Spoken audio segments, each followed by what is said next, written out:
Hi, this is Donna. Welcome to DD Paper Crafts. In today's video, we're going to be making another Easter treat box. This one is similar to the hexagonal one, which was shown in the last video. This is a more rectangular shape, so you might prefer this style box. The box will be 4 inches high, 2 inches across and 1 inch deep.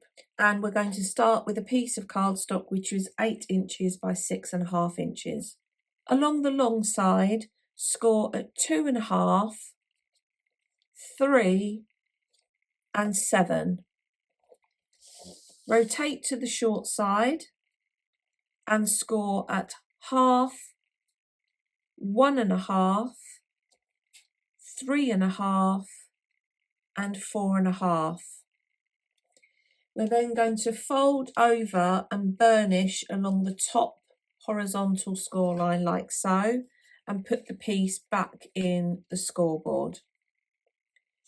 Mark with a pencil along this folded edge at 2 inches, 3 inches, 5 inches and 6 inches. So you can see, if you've looked at the hexagonal video, the construction is very much the same. It's just the sizes which are going to be different.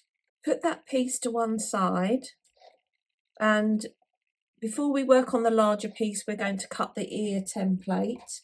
So I've cut myself a piece of scrap cardstock which is 2.5 inches by 3/4 of an inch, and I've marked it halfway across at the top, and then I've marked it 1/4 of an inch from either the left and the right hand side at the bottom, and I'm going to use this to draw my ear shape like so. So I'm just going to roughly draw a shape like so, and then I've cut that out, and I'm going to use this as my ear template. So bring in your larger piece, and the first thing you want to do is fold and burnish along all of the score lines. And then the next thing we're going to do is draw our ears into the 2 larger sections at the top. So I'm going to line the left-hand edge of the ear up with the left-hand pencil mark and just position that like so. So you can put the ear into whatever angle you want, but you're working within the confines of this section here. Otherwise, you're going to go over score lines. So I can put that right up to there and draw around like so. And then I'm going to do the same this side, so line it up with the right hand edge like so, and then I'm going to do the same in this section. So next we'll do the cutting. So we're going to remove this section here and this section here, this section here and this section here. So we'll cut straight along this score line. We're going to remove this section here and this section here. And then within these 2 larger 1/2 inch sections, we're going to cut from the corner up to the left hand edge of the score line, and then from the corner up to the right hand edge of this ear. So we're creating that funnel triangular shape much the same way as we did with the hexagonal box. So those 2 sections are going to be shaped like so. And then that will just come across like so, and that will come across like so. So the first thing we'll do is we're going to create our bottom tabs, and I'm going to cut up the first left hand score line like so, and remove that end rectangle like so. And then we can shape the end of that tab. So this is going to be the glue tab, which is going to join the box together. The next, we're going to cut up each of these score lines. I'm going to remove, just slightly wedge those, which will get rid of any score line that's left behind. And then do the same on this one, and then I'm just going to slightly shape that one. These are our base glue tabs. And now we can rotate. I'm going to cut up like so, and then take a wedge. Now for these sections here, if you'd prefer, you can use your craft knife and ruler. As this is such a small length, as it were, I'm just going to go in with my scissors. And now I can start to cut around my ears and remove the remaining sections. Okay, so that's my box shape. I'm going to get rid of any pencil lines which are left behind. And now you could, whilst the piece is flat, if you prefer, add on your pattern paper. So you would have 2 pieces which are 1 3/4 by 3/4 for these squares, and then 2 pieces which are 3/4 by 3/4 for the side sections.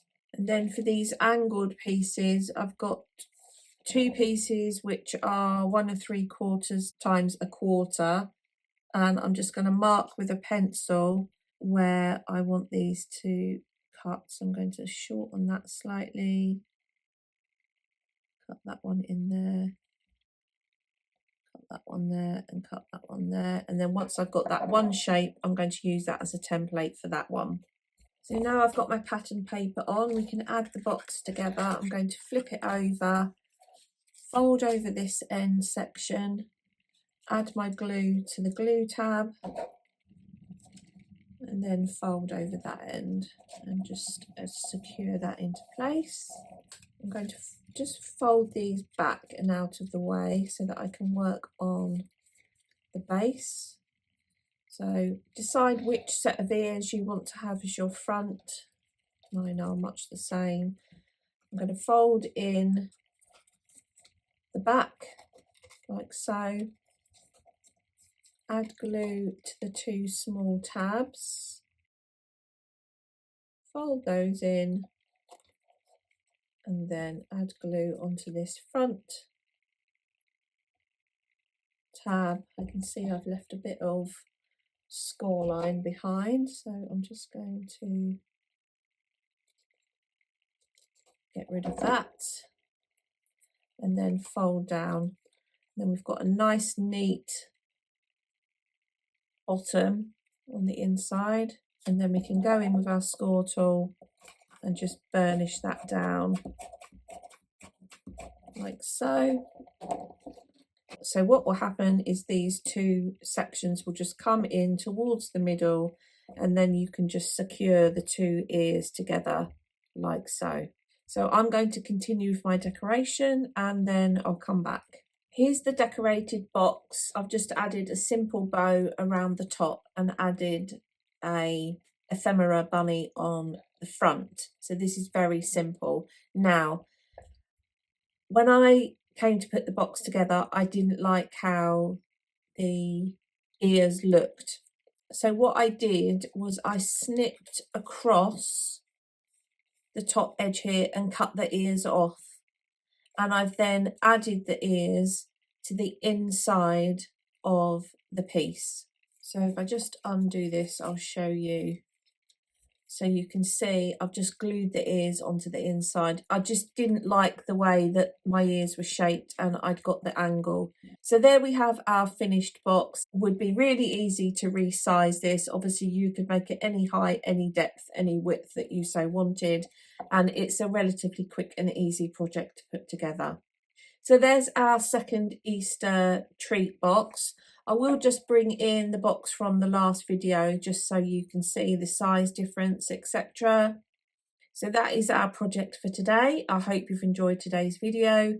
If you haven't done so already, please consider subscribing to the channel. And until next time, thanks for watching.